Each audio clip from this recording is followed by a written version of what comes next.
Hai, nama aku Arif dan cerita ni hanya secebis dari pengalaman hidup aku. Sebelum aku jadi pelupa, baik aku kongsikan. Aku pernah kerja dengan sebuah syarikat telekomunikasi di dalam Temasek. Tak adalah lama sangat. Syarikat ni bila kena overnight shift, boleh jadi jiwa kacau. Aku mula online selepas habis training selama sebulan. Shift yang diberi seminggu pagi, seminggu petang, seminggu overnight dan minggu keempat shift alternate. Contohnya bulan ni aku akan ambil shift pagi, jadi bulan depan shift petang and so on. Masa masih dalam training, sini-sini banyak kali remind, bila overnight mulut jangan celupar, jaga tingkah laku. Kalau boleh bila break, keluar awal sebelum midnight. Aku anggap biasa je lah, tiap kerja ada cabarannya tersendiri. Sampailah turn aku kena kerja overnight. Kalau tak silap, hari ketiga aku kena overnight. Masuk awal, pukul 10 aku dah punch in. Berbual, makan biskut. Biskut, makanan ringan dan air disediakan percuma dekat sini. Shift pun bermula. Malam tu aku bersama 6 lagi staf yang lain. Masing-masing duduk dalam jarak ikut suka sendiri. Maksudnya, tak berkumpul dalam satu baris. Dan kawasan kerja aku dikepung dalam satu gelas kompartmen besar. Maksudnya boleh nampak sesiapa yang cuba nak ke tandas, mengular, naik turun lift dan ke pantry.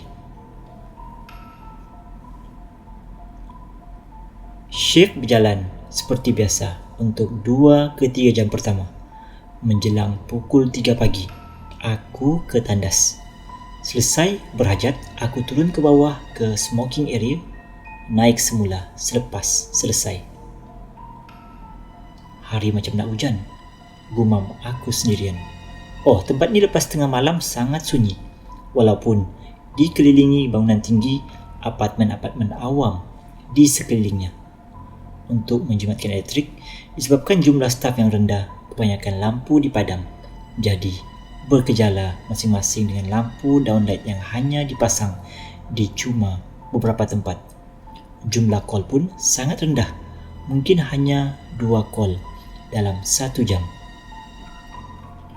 Kembali ke stesen aku, on balik PC yang tadi dalam sleep mode. Semak kerja yang pending.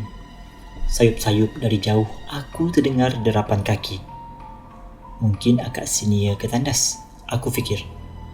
Bunyi semakin dekat dan dari stesen aku duduk menghadap laluan terus ke tandas. Jadi nampaklah siapa yang lalu lalang. Dari jauh nampak macam cahaya, nampak seolah seseorang sedang berjalan sambil merokok sebab bercahaya. Terang, kemudian malap, sebiji macam orang tengah merokok. Mana boleh merokok dalam ofis? Nak kena maki kah? Aku cakap dalam hati. Makin lama, makin dekat. Bila jarak cuma tinggal 10 meter, nampaklah jelas dekat mata aku lelaki tanpa kepala dengan baju t-shirt pagoda. Leher putus. Nampak batang leher tapi tak ada kepala. Ada keroping-keroping berdarah kering dekat sekeliling kolor leher sampai darah dah warna hitam. Tiba-tiba ada bau busuk. Cahaya yang dari tadi aku nampak datang dari tengah batang lehernya yang putus. Malap terang. Aku punya darah semua menyirap naik dekat atas kepala bila dia nampak. Rasa macam kembang kepala aku. Terpegun, kaku, tak bergerak. Masih aku ingat dengan jelas, dia nampak macam tengah usah sana sini, tengah cari sesuatu. Kepalanya mungkin. Sambil dia berjalan mengelilingi kiub kompartmen kami, aku tak pasti body shift aku yang lain nampak atau tak. Yang aku tahu, peluh sejuk, peluh panas, peluh suam semua dah keluar. Walaupun dekat luar tengah hujan. Dan sepatutnya duduk dalam office ni yang ada aircon, aku sepatutnya rasa sejuk. Dah puas dia berkeliling, dia jalan semula arah dia datang. Walaupun insiden ni cuma kurang setengah jam, Tapi seriau yang aku rasa, aduh, malaslah nak cerita. Tengah bercerita ni pun dah rasa seram. Lepas dia belah, aku bangun. Aku himpit sini aku.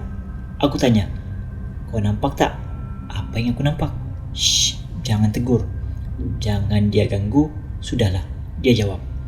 Aku diam bila dia dah cakap macam tu. Terus aku tukar stesen kerja aku dekat dengan dia. Sampailah hari cerah. Lepas pada insiden tu, aku ada tanya sini aku. Sini aku kata dulu kawasan ni kawasan panas, tempat askar Jepun kerat kepala. Banzai, kata dia. Dia kata yang aku nampak tu penampakan yang paling jelas. Kadang diorang shift malam cuma dengar bunyi tapak kaki je. Kadang nampak pintu terbuka, tutup sendiri. Ada masa pula cuma nampak barang dekat pantry biskut bergerak-gerak. Lepas daripada kejadian tu, Alhamdulillah, sebab aku tak berdepan insiden yang sama lagi. Doa punya doa tak nak terserempak lagi. Dibuatnya dia tumpang lift sama dengan aku nak naik ke level office. Musawan aku dibuatnya.